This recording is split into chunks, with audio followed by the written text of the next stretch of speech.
Hello and welcome to my annual birthday Blu-ray blowout bonanza, where I got all the stuff that I got for my birthday and with birthday money and so on and so forth. You know the drill by now. Kind of moved away from doing Blu-ray updates since the beginning of this year, which has worked out very well. We're doing mail days and things like that. But yeah, this is going to be another big video of looks good, haven't seen it, don't know much about it, but I'm excited. And before I get started, here's a quick brief look at the stack. Let's get a token Dennis from the blue corner, a gluttonous gloating of the stack. So I have all of these. Okay, so there's probably going to be multiple parts for this, so it doesn't get way out of hand. And I'm going to try and order it a little bit into themes, but just a couple of random ones to start off with. These two were from Connie, who got me quite a few this year, which I'm very appreciative of. This one is the French Connection 1 and 2, and this was part of the 3 for 20 deal in HMV. And they had this, and they also had the French Connection on its own, which had like 2-disc set, loads of special features, but this one had the second movie as well. But on the back, there's only, you know, a small amount of special features, so I thought, I want all the special features, but it felt like a weighty set, so I said, can you get this one for me? I took the gamble, and it just so happened to pay off. It does have both discs for the first film, with all the special features. It just doesn't list them all on the back. Now, I've heard a lot of great things about this film, mainly on the Better Call Saul Insider podcast, where Vince Gilligan really bigs this film up as a huge influence to him as a director and a visual storyteller. 70s, Gene Hackman, I think Roy Scheider is also in the first one. Yeah, that just sounds like, yeah, I can't wait to check that one out. And the other one is from the Studio Canal kinda digibook collection, Breathless. I have quite a few of these editions, and this is a film by Jean-Luc Godard, and there's an original screenplay by Francois Truffaut, and an artistic advisor is Claude Chabrol. So you got these 3 big heavy hitters of the French New Wave all collaborating on one single film. It's in the book, 1,000 More Movies You Must See Before You Die. So I'm looking forward to just diving into it. Really nice release. With these ones, the book is kind of just a booklet that's basically stapled onto the inside. But yeah, French film. Don't know much more about it than that, but looks nice, and for however much it was in the 3 for 20, I think a steal.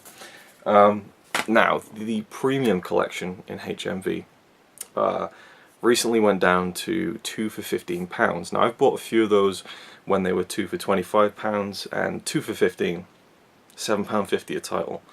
It's a pretty good deal.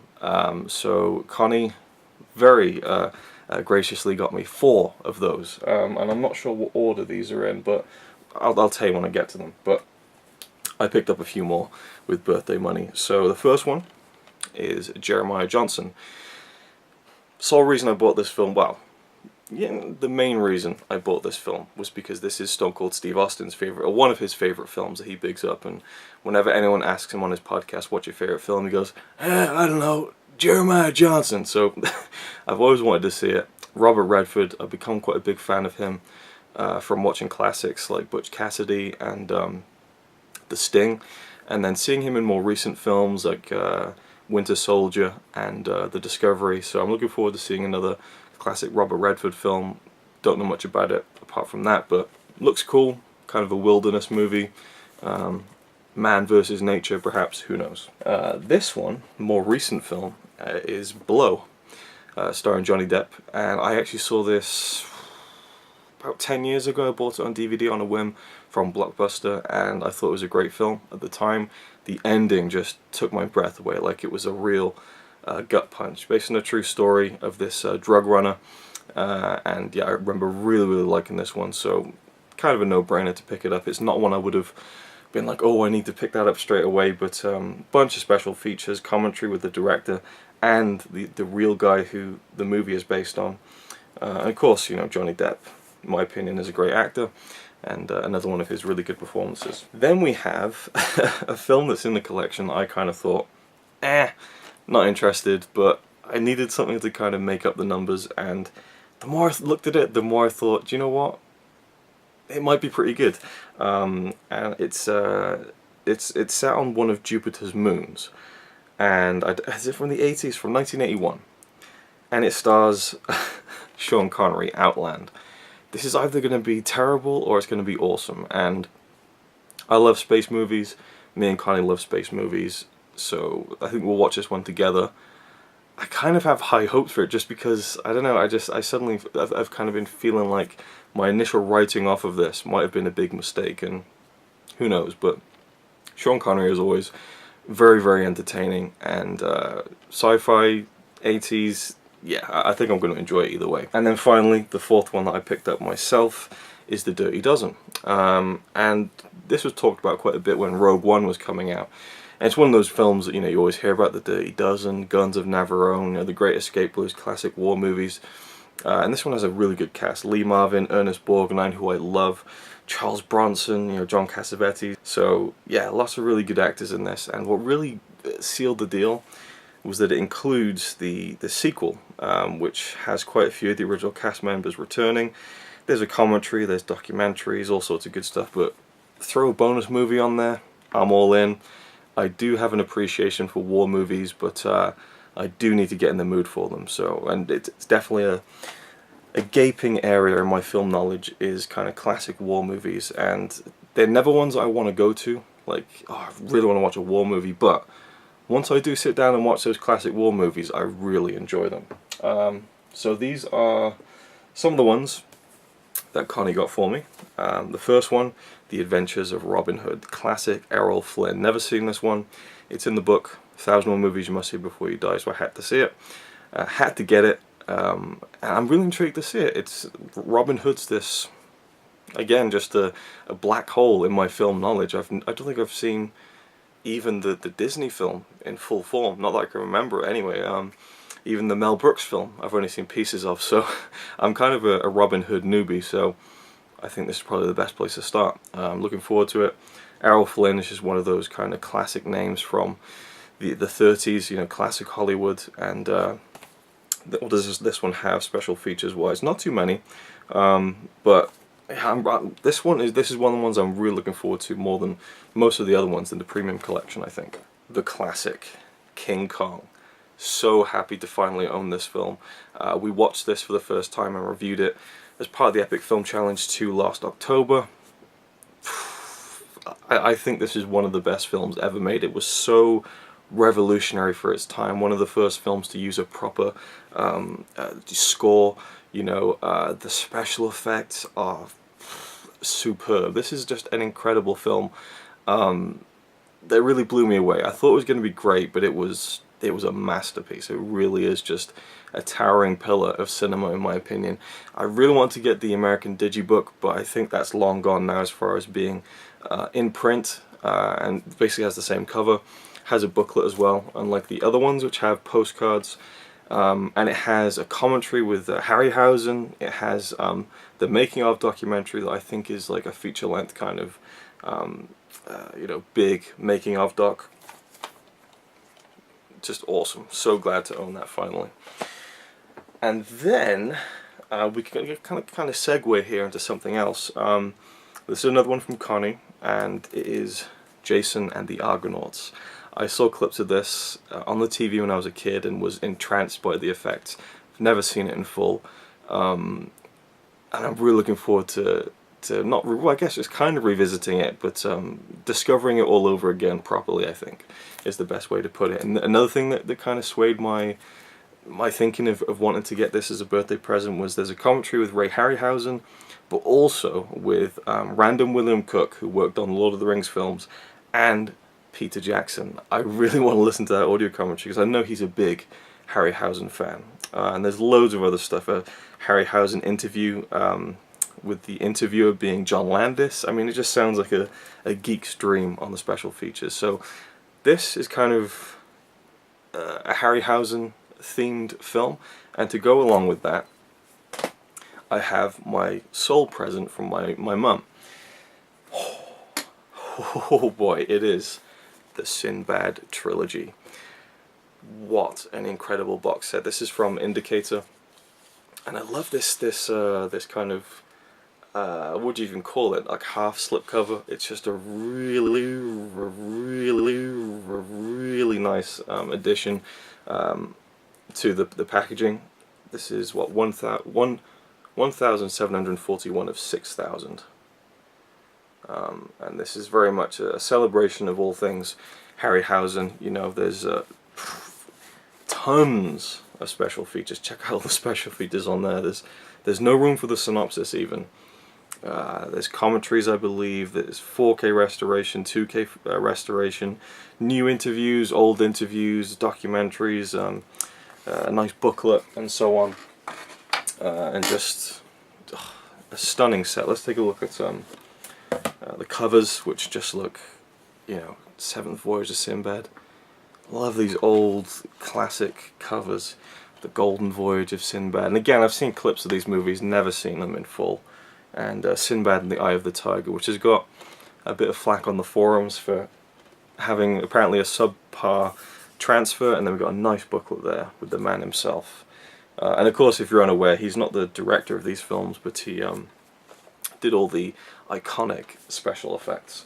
And actually, my mum had ordered this on Amazon, and it was coming up on my birthday, and there was no, you know, she pre-ordered it ages ago. No movement on it whatsoever, and it looked like they didn't have any stock in, so she cancelled the order and I went into HMV to pick it up, which is quite odd, kind of buying my own birthday present, but I guess I'm an adult now, so that those things shouldn't matter.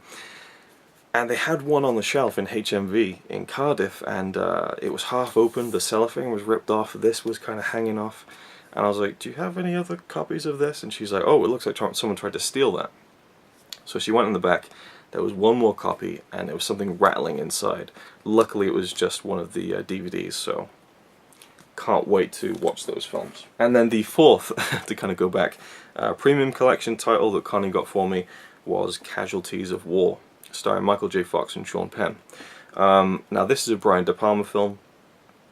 Huge Brian De Palma fan. I love Brian De Palma. There's something about his varied filmography that really appeals to me. I love so many of his films for quite different reasons, and I'd never heard of this. Really intrigues me to see Michael J. Fox in a more serious role. See, I'm a huge Michael J. Fox fan, and what have I really seen him in, apart from the Back to the Future trilogy, The Frighteners, and The Hard Way? I can't think of anything else, so I really need to see more of his films, especially considering he doesn't do many these days for obvious reasons. And this is, I'm supposing, yeah, it's a military film, it's a war movie. Apparently the theatrical cut is a special feature on Blu-ray for the first time. So yeah, I'm looking forward to checking this out. Sean Penn's a great actor too, so I'm intrigued to see Michael J. Fox in a more serious role. I'm assuming dead on serious. So yeah, and speaking of Brian De Palma, she also got me as part of the 3 for $20 deal an Arrow Video title, Obsession, one of De Palma's earlier films. And what really has got my interest peaked on this, and has done since I first was looking through all of the Arrow Video titles years ago, is that John Lithgow is in this. And I'm sure his role is probably quite small, considering how early this is. But either way, huge John Lithgow fan, love Brian De Palma, so I'm looking forward to watching this at some point. We got some documentaries and things like that. There's some early Brian De Palma short films from 1962 and 1963. So I like it when we have like directors' earlier works included on these releases. And this one does have a very small booklet and the original artwork, which I believe must be some kind of European artwork there.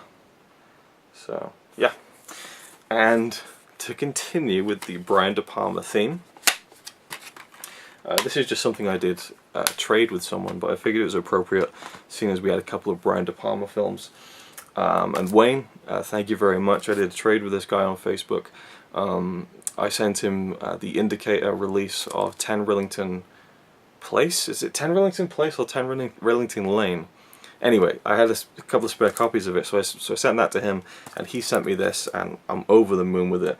It is the Criterion Collection Blu-ray of Blowout. Always get it confused with Blow Up.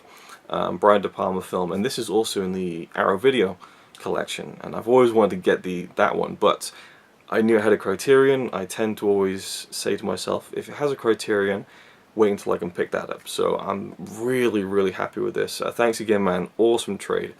And this one has an hour-long interview with Brian De Palma, new interview with Nancy Allen, who stars in the film. And yeah, this one gets talked about quite a lot. John Travolta stars in this one. Know nothing about it. I think it's to do with audio recording or film recording or something. I don't know. I love going into these films blind, but Criterion, Brian De Palma, cannot wait. And we'll round this one off with another Criterion I picked up with birthday money, and I almost didn't get this because it was in HMV for full price, which is still a little bit cheaper than you can get these in America. This is a UK Criterion. And I thought, you know what, I really want to watch this, so I'm gonna put up the money for full price, because sometimes the UK Criterions go down in price, they go into offers. I feel like this is going to be worth paying you know, full price for, and it's The Fisher King. Stars Jeff Bridges and Robin Williams, two actors I love, particularly Robin Williams, who I can't think of any Robin Williams performance I've seen that hasn't at least entertained me in some way, in a lot of cases moved me, you know, very deeply. Terry Gilliam film, it just sounds like a weird match made in heaven for a director and set of lead actors. I've seen clips of this growing up, and again, I don't even want to look into the story because I just know that I'm going to really enjoy this film based on the talent involved. There's an audio commentary with Terry Gilliam, new interviews with Terry Gilliam and Jeff Bridges, and I believe there's an archival interview with Robin Williams as well, so can't wait to watch this. Well, this is one I'll be watching very soon. So that's the first part of my my birthday Blu-ray update. I'll see you in part 2 for some Arrow Video stuff, some box sets, and some other kind of bits of tat. So thank you for watching. Leave me your thoughts on any of the films I've talked about in this video, and I'll see you in the next one. It's alright by me. Apart from the fact he throws cans of Carlin into a tree. Yeah, he's really cool. Yeah, he's really cool. But he's not quite as cool as you.